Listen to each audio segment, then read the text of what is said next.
Hello students. आज के इस वीडियो में हम Lakhmir Singh chemistry class 10 chapter 1 है जिसका नाम है केमिकल रिएक्शंस एंड इक्वेशंस। इसमें लॉन्ग आंसर टाइप क्वेश्चंस है। पेज नंबर 48 पे हम उसे सॉल्व करने वाले हैं। बेसिकली ये एक सीरीज चल रही है केमिकल रिएक्शंस एंड इक्वेशंस की जो चैप्टर है, इसमें जितने भी क्वेश्चंस है उसको हम सॉल्व कर रहे हैं और मैं आपको साथ ही कॉन्सेप्ट को एक्सप्लेन कर करके बता रहा हूँ। तो चलिए फिर शुरू करते हैं। तो सबसे पहले है क्वेश्चन नंबर 43। क्वेश्चन नंबर 43 का ए पार्ट देखते हैं क्या कह रहा है। Explain the term corrosion with an example, right a chemical equation two show the process of corrosion of iron. ठीक है, सबसे पहले हमें क्या बताना है कि कोरोजन क्या होता है एग्जाम्पल के साथ, साथ ही हमें उसका इक्वेशन भी लिखना है कि आयरन पे कोरोजन कैसे होता है। तो देखिए, corrosion is the process in which metals are eaten up gradually by the action of air, moisture and chemical such as an acid on their surface. Rusting of iron metal is the most common form of corrosion. Okay. Corrosion क्या है? Corrosion एक ऐसा process है जिसमें क्या होता है, कोई भी मेटल्स वो धीरे धीरे क्या हो जाते हैं, खत्म हो जाते हैं या खा लिए जाते हैं। किसके द्वारा? एयर के द्वारा या फिर मॉइस्चर के द्वारा या फिर किसी केमिकल के द्वारा। केमिकल में कोई एसिड हो सकता है। अब इसका सबसे कॉमन एग्जांपल क्या है? आयरन का। आयरन का रस्टिंग हम सब ने देखा है। ठीक है, अपने आसपास आपने देखा होगा कि उस पे रस्ट आ जाता है। अब क्या है कि अब जैसे हमने एग्जाम्पल आयरन का दिया तो हमें उसी इक्वेशन को लिखना भी पड़ेगा। तो आयरन, ये इक्वेशन एक्चुअली बैलेंस्ड है, तो आप यहाँ पे 4Fe या 3O2 पे मत जाइएगा। सिंपली यहाँ कॉन्सेप्ट को समझिए कि आयरन है। आयरन किसके साथ रिएक्ट हुआ? ऑक्सीजन के साथ यानी एयर के साथ, और उस पे आ गया वाटर यानी मॉइस्चर। ठीक है, कि कोई आयरन मान लीजिए बाहर रखा था उसको ऑक्सीजन के प्रेजेंस में, और साथ ही क्या हो गया, उस पर मॉइस्चर आ गया। तो ये जो बनेगा ना रिएक्ट होके, ये क्या बनेगा? Fe2O3XH2O। ठीक है, अब ये जो केमिकल फॉर्मूला है, ये केमिकल फॉर्मूला इसको हम बोलते हैं हाइड्रेटेड आयरन 3 ऑक्साइड, या फिर अगर कॉमन लैंग्वेज में बोलें तो इसे हम बोलते हैं रस्ट या फिर जंग लगना। बी पार्ट देखते हैं क्या कह रहा है। What special name is given to the corrosion of iron. कह रहे हैं कि आयरन का जो कोरोजन होता है उसका स्पेशल नेम क्या दिया जाता है। तो हम सबको पता है आयरन पे जो कोरोजन आता है उसको हम सब क्या बुलाते हैं? रस्टिंग बोलते हैं। सी पार्ट देखते हैं। What type of chemical reaction is involve in the corrosion of iron. ये जो इक्वेशन, केमिकल इक्वेशन आपने देखा, कह रहे हैं कि इसमें केमिकल रिएक्शन जो है वो किस टाइप का केमिकल रिएक्शन है। तो हम सभी को पता है यहाँ पे ऑक्सीडेशन हो रहा है। ऑक्सीडेशन क्यों हो रहा है? क्योंकि एडिशन ऑफ ऑक्सीजन हो रहा है।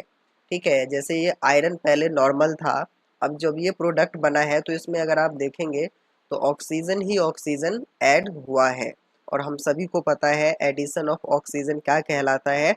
ऑक्सीडेशन कहलाता है। डी पार्ट देखते हैं। Name any 3 object or structures which are gradually damaged by the corrosion of iron and steel. हमें बताना है ऐसे 3 कोई भी ऑब्जेक्ट या स्ट्रक्चर जो कोरोजन के द्वारा क्या होते हैं? डैमेज होते हैं। तो आप कोई भी 3 दे सकते हैं। उदाहरण के लिए मैंने यहाँ पे दिया है railings, car bodies and bridges. ठीक है, ये सबसे मोस्ट कॉमन एग्जाम्पल है जिसमें सबसे ज़्यादा रस्ट देखने को आपको मिल जाएगा। अब क्वेश्चन नंबर 44 देखते हैं। इसका ए पार्ट क्या कह रहा है। Explain the term rancidity, what damage is caused by rancidity. Rancidity क्या होता है और रेंसिडिटी क्या चीज़ जो है उसको डैमेज कर देता है। ठीक है, रेंसिडिटी के द्वारा क्या डैमेज होता है। तो देखिए, the condition produced by aerial oxidation of fats and oils in foods marked by unpleasant smell and taste is called rancidity. Rancidity spoils the food materials prepared in fats and oils which have been kept for a considerable time and makes them unfit for eating. ऐसा condition जो aerial oxidation के द्वारा fats and oils जो हमारे भोजन में उपस्थित होते हैं उसको क्या कर दे, उसको अनप्लीजेंट स्मेल में कन्वर्ट कर दे, या अनप्लीजेंट स्मेल आने लग जाए, या उसका टेस्ट चेंज हो जाए, उसी को रेंसिडिटी कहा जाता है। मतलब कि जो फूड आपने रखा है ठीक है। अब उस फूड के अंदर जो फैट्स और ऑयल्स है उसका एरियल ऑक्सीडेशन जब होएगा तो एरियल ऑक्सीडेशन से क्या होगा, उसका एक तो स्मेल बहुत गंदा आएगा, सेकंड थिंग उसका टेस्ट चेंज हो जाएगा, और इसी चीज को क्या कहा जाता है, रेंसिडिटी कहा जाता है। आगे है rancidity spoils the food materials prepared in fats and oils which have been kept for a considerable time and makes them unfit for eating। Rancidity क्या करता है, जो फूड मटेरियल्स फैट्स या ऑयल्स में हमने बनाए हैं उसको अगर किसी एक कुछ समय के लिए हम बाहर रख दें, ठीक है, तो क्या होता है, उसको अनफिट फॉर ईटिंग कर देता है, हमारे खाने लायक वो चीज़ नहीं बचता है। अब इसका बी पार्ट देखते हैं, what type of chemical reaction is responsible for causing rancidity. Rancidity जो होता है उसमें किस टाइप के केमिकल रिएक्शन होते हैं हमें ये बताना है।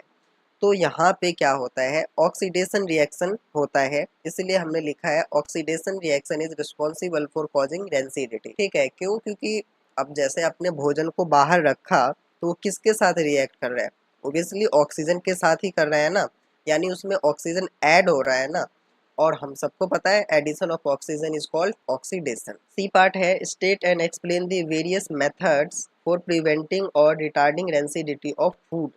अब हमें यहाँ पे कुछ तरीके बताने हैं, तौर तरीके, जिससे हम अपने भोजन को खराब होने से बचा सकें, रेंसिड होने से बचा सकें। तो कुछ तरीके हैं इसके, क्या है, the development of rancidity of food can be prevented और retarded slow down in the following ways. अब यहाँ पे ध्यान देने वाली बात है कि रेंसिडिटी का डेवलपमेंट को प्रिवेंट किया जा सकता है या उसको रिटार्ड किया जा सकता है, यानी स्लो डाउन किया जा सकता है। हम बिल्कुल ही ख़त्म उसको नहीं कर सकते, ऐसा हम नहीं कर सकते कि उस पर रेंसिडिटी कभी आएगा ही नहीं। हाँ, हम रेंसिडिटी होने का जो स्पीड है उसको कम कर सकते हैं कि रेंसिडिटी धीरे धीरे धीरे धीरे हो। तो वही तरीके यहाँ पे हमने लिखे हैं। पहला क्या है, rancidity can be prevented by adding antioxidants to foods containing fats and oils. अगर हम अपने फूड में जिसके अंदर की फैट्स या ऑयल्स होते हैं उसमें हम एंटीऑक्सीडेंट्स डाल दें तो हमारा जो फूड है उस रेंसिडिटी होने से बच सकता है। सेकंड पॉइंट है, rancidity can be prevented bye packaging fat and oil containing foods in nitrogen gas. ठीक है, कि हम अपने फूड को जो फैट और ऑयल में बने हैं उसको अगर हम नाइट्रोजन गैस में अगर उसको पैक कर दें तो भी हमारा फूड खराब नहीं होगा। इसका जीता जागता उदाहरण है जो चिप्स वगैरह के जो पैकेट होते हैं, आप सभी को पता है कि उसके अंदर नाइट्रोजन गैस होता है, इसीलिए तो अब चिप्स कभी और बनते हैं, ठीक है, और आप तक कभी और पहुंचते हैं, तो वो खराब नहीं होता है, वो टेस्ट वैसे के वैसे ही बना रहता है। ठीक है, तो यहाँ पे सारा खेल नाइट्रोजन गैस का होता है जो कि रेंसिडिटी होने से चिप्स को बचाता है। अब थर्ड पॉइंट है इसका, rancidity can B retarded by keeping food in refrigerator. अगर हम अपने भोजन को रेफ्रिजरेटर में रख दें तो भी रेंसिडिटी नहीं होती है। इसलिए हम देखते हैं कि मम्मी वगैरह रात को रोटी सब्जी XYZ जो भी फूड होता है बच गया तो उसको क्या करते हैं, फ्रिज में डाल देते हैं, यानी रेफ्रिजरेटर में, ताकि वो खराब ना हो। फोर्थ पॉइंट है, rancidity can B retarded bye storing food in air tight containers.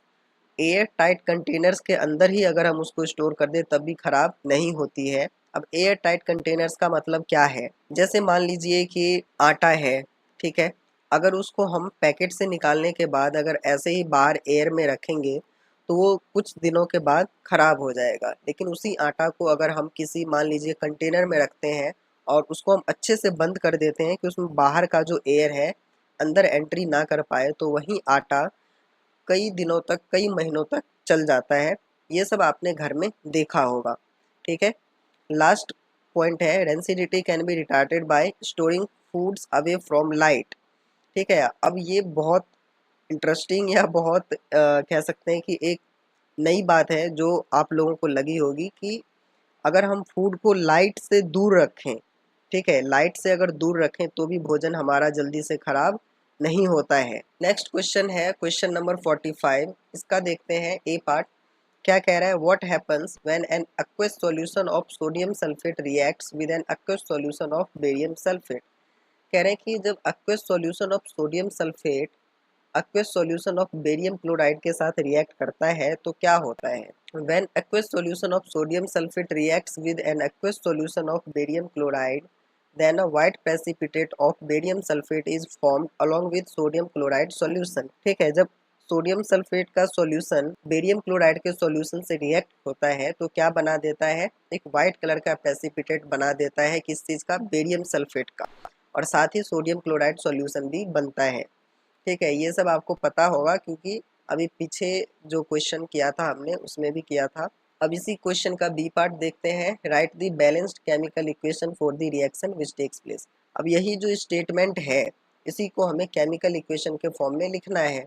ठीक है, तो बेरियम क्लोराइड किसके साथ रिएक्ट हो रहा है, सोडियम सल्फेट के साथ। सॉल्यूशन बोला है तो हमने एक्वेस एक्वेस लगाया है। अब हम सभी को पता है सोडियम क्या करेगा, यहाँ से रिमूव हो जाएगा और यहाँ पे क्या आ जाएगा, बेरियम आ जाएगा। तो ये बन गया बेरियम सल्फेट जो कि एक वाइट कलर का पीपीटी होता है, और सोडियम क्लोराइड बाहर निकल जाएगा। ठीक है, देखिए सी पार्ट को आपको थोड़ा ध्यान से समझना पड़ेगा। ये क्या कह रहा है, सिर्फ क्या बताने हैं, फिजिकल कंडीशंस बताने हैं। रिएक्टेंट्स देखिए, अब पहले तो आप यूँ समझिए कि इस इक्वेशन में रिएक्टेंट्स कौन कौन है, बेरियम क्लोराइड और सोडियम सल्फेट है। कह रहे हैं कि इन दोनों में रिएक्शन कब नहीं होंगे, ठीक है, कौन से फिजिकल कंडीशन में नहीं होंगे। तो अगर अभी आप यहाँ पे देखें तो क्या है, ये एक्वेस है, ये भी एक्वेस है, यानी दोनों सॉल्यूशन है। ठीक है, तो अभी तो यहाँ पे रिएक्शन हो रहा है। रिएक्शन कब नहीं होगा, जब ये भी सॉलिड होगा, बेरियम क्लोराइड भी और सोडियम सल्फेट भी अगर सॉलिड होगा तो रिएक्शन नहीं होगा। तो इसलिए हम क्या लिखेंगे, solid sodium sulphate and solid barium chloride. मतलब अगर दोनों चीज सॉलिड सॉलिड है तो रिएक्शन नहीं होगा। Name the type of chemical reaction which occurs. अब ये जो केमिकल रिएक्शन हुआ है ये किस टाइप का है ये हमें बताना है। हम सबको पता है ये डबल डिस्प्लेसमेंट रिएक्शन है। कैसे है, क्योंकि यहाँ पे देखिए, यहाँ पे सल्फेट में से सोडियम गायब हो रहा है और बेरियम बेरियम ऐड हो रहा है, और सोडियम के साथ क्या मिल रहा है, क्लोरीन। मतलब ये इसको डिस्प्लेस कर दिया, ये इसको डिस्प्लेस कर दिया, है ना, इसलिए ये यहाँ पे डबल डिस्प्लेसमेंट रिएक्शन है। अब ई पार्ट देखिए क्या कह रहा है, give one example of another reaction which is of the same type as the above reaction. हमें क्या करना है, एक दूसरे रिएक्शन देना है, दूसरे रिएक्शन का एग्जाम्पल देना है जो क्या हो, जो ऊपर रिएक्शन का टाइप है ना उसी टाइप का हो। मतलब ये डबल डिस्प्लेसमेंट रिएक्शन है तो वो भी डबल डिस्प्लेसमेंट रिएक्शन ही हो। तो हमने क्या लिख दिया, double displacement reaction between silver nitrate solution and sodium chloride solution to form a white precipitate of silver chloride and sodium nitrate solution. अगर मान लीजिए सिल्वर नाइट्रेट सॉल्यूशन और सोडियम क्लोराइड सॉल्यूशन को रिएक्शन करवाया जाता है तो क्या बनता है, व्हाइट प्रेसिपिटेट बनता है सिल्वर क्लोराइड का, और सोडियम नाइट्रेट सॉल्यूशन बाहर आ जाता है। अब देखिए ये इक्वेशन और ये इक्वेशन सिमिलर है ना, इसमें भी एक व्हाइट प्रेसिपिटेट बन रहा है और दोनों साइड किस क्या है, सॉल्यूशन है, एक्वस सॉल्यूशन एक्वस सॉल्यूशन। तो इसमें भी हमने वैसा ही उदाहरण दिया है कि सिल्वर नाइट्रेट सॉल्यूशन और सोडियम क्लोराइड सॉल्यूशन। ठीक है, तो ये था students long answer type questions. I hope आपको समझ में आए होंगे। अगर कोई डाउट रहता है तो आप नीचे कमेंट सेक्शन में कमेंट कर सकते हैं। हम डेफिनेटली कोशिश करेंगे कि आपकी हेल्प आउट कर सकें। Thank you.